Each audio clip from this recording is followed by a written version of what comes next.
Yo, what's up? Good morning guys. So yan, madaling araw or mag-alas 12 na dito.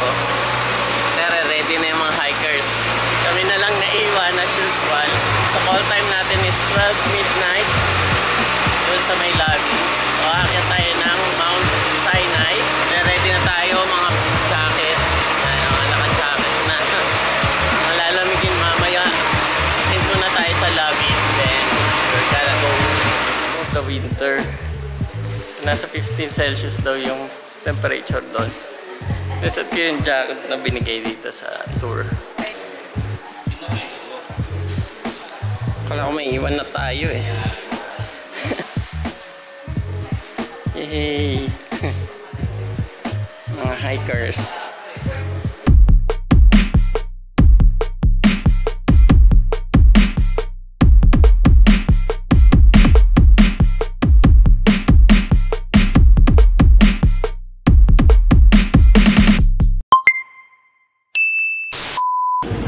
Sakay na sa shuttle van. Kaya nasa loob na kami ng van. Bawal daw yung camera eh, so phone na lang tayo mag-vlog. 32 hours na travel from hotel. So nakarating na kami dun sa aakyatan. So it's 2 AM here. Kailangan namin ng liwanag kasi madilim dito. So mag-umpisa pala kami umakyat. And it's already 15 degrees Celsius here.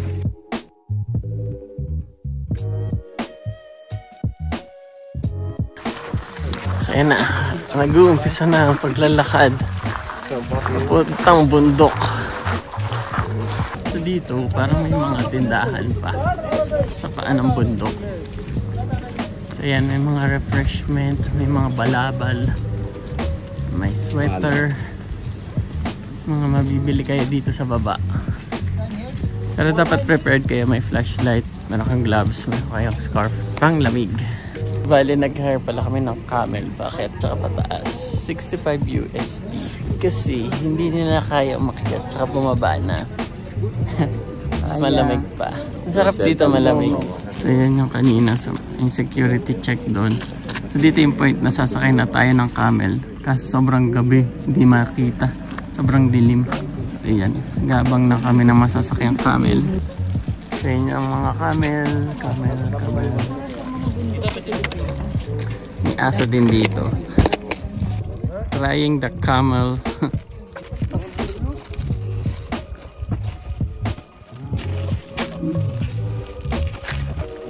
Yan, medyo struggle is real. 20. Oh.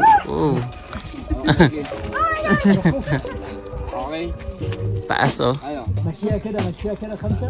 Alis na. Bye bye. Pababa ka, talon ka na. Joke lang. Ito muna tayo. Pray muna. Before we... Yan, bali tatlo lang pala kami nakakamel. Ako, si mami, si daddy. So tatlo lang yung camel doon. So sasakay kami. So, meron din bayad pala yung stick dito. $2 daw. Yung para magiging guide nila kapag paakyat.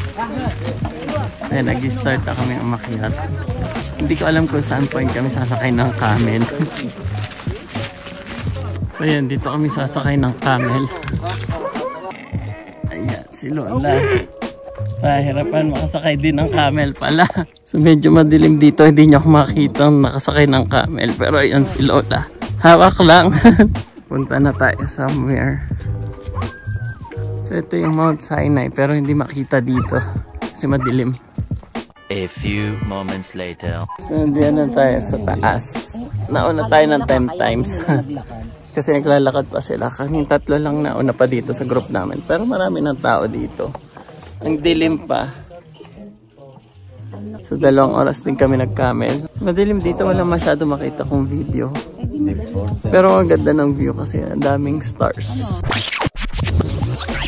Ang taas na natin guys, grabe. Sumisikat na yung araw, so hinahabol natin yung sunrise. Pero ang taas na oh. Ayun, sunrise na. Ang ganda dito sa taas, nakakalula lang. Tsaka nakakapagod. Primo 14 kaming umakyat out of 33. sa inyong mga matatapang. Pero wala pa kami sa pinakadulo talaga. So naakyat pa kami. So ayan, maakyat pa sila, paakyat ng paakyat. 750 steps yan mula dun sa stopover namin kanina. Ayan, tok-tok na. Pagod na, ayaw.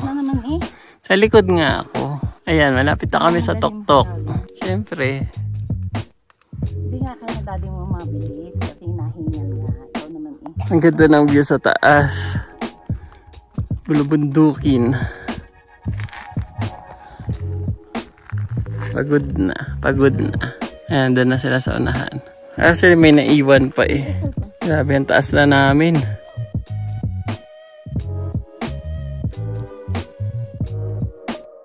Ayan, may resting station dito. May mga refreshment. Siyempre may bayad. Then nakakayat pa doon para sa pinaka-peak talaga. Tok-tok. Ayan, dahil nga nakukulelat na kami. Dumiretso na kami ulit. Pakayat naman.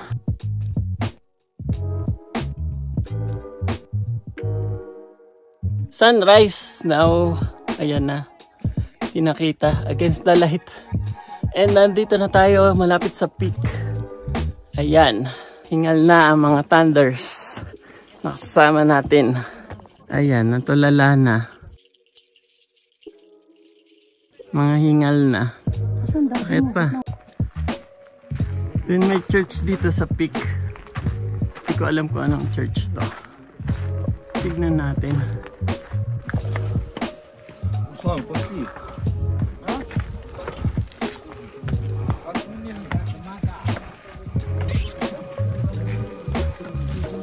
Yan yung church. Wow, luma na siya.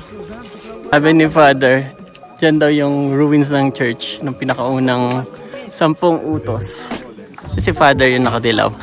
So ayan, meron ditong tawag dito, simbolo na nasa peak ka na. Summit, yan yung sign. So meron kang pruweba na umakyat ka talaga. I want to. Yay, we conquered the peak of the summit of Mount Sinai. Yes. Na-finish na. So ayan, may cave dito. Ito kasi ay mosque daw, yung tabi ng summit. So mag-pray daw dito muna. Yay! Tapos na. So ito yung 14 people strong. Akyat ng peak. Ayan o. Mount Sinai. So bababa naman ang problema namin. Group picture. Pababa na ulit kami. So nagdasal muna kami dito. Dito daw nagpakita yung 10 commandments, yung tablet. So ayan. Baba na!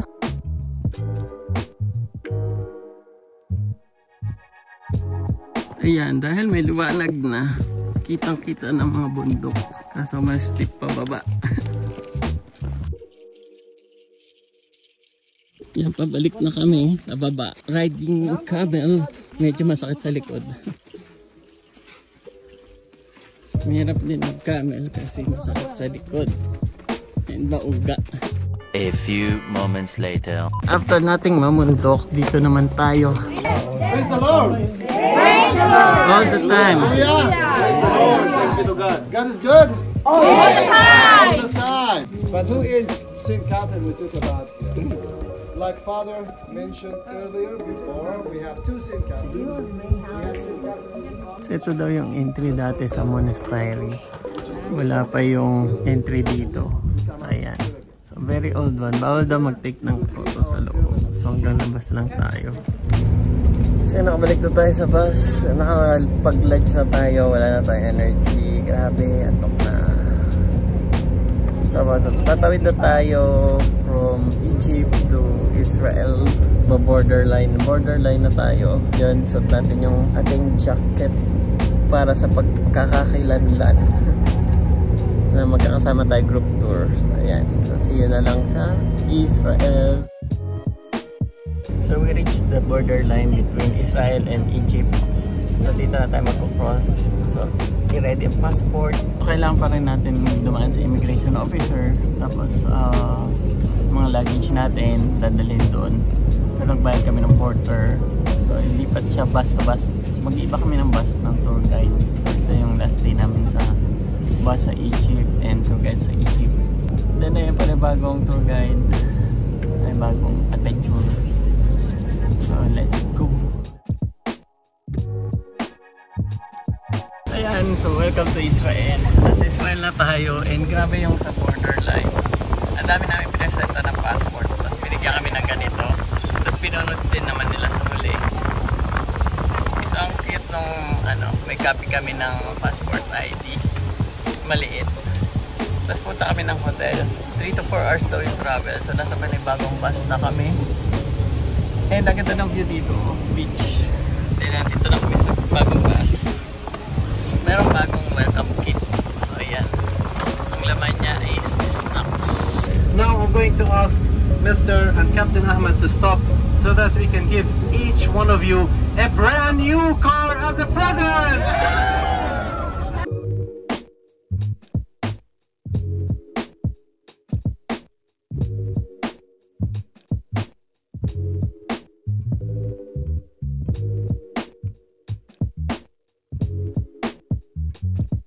So yun guys, nakarating tayo dun sa hotel natin. And dali-dali nag-dinner na rin kami. Kasi late na, sobrang tagal ng biyahe namin. Alas 9 pasado na kami dumating dito sa hotel. So ito yung hotel natin. Simple lang naman siya. Mas maliit kumpara doon sa una nating hotel and doon sa pangalawa. So yun, dito tayo for 3 nights. So nasa Bethlehem kami actually. Ito yung Nativity Hotel. So dito ko na ito tatapusin guys kasi we had a long day. Grabe yung eyebags ko, nantok na ako. Pagod sa biyahe and sa pag-akyat sa bundok. So yun guys, see you again tomorrow. Bye!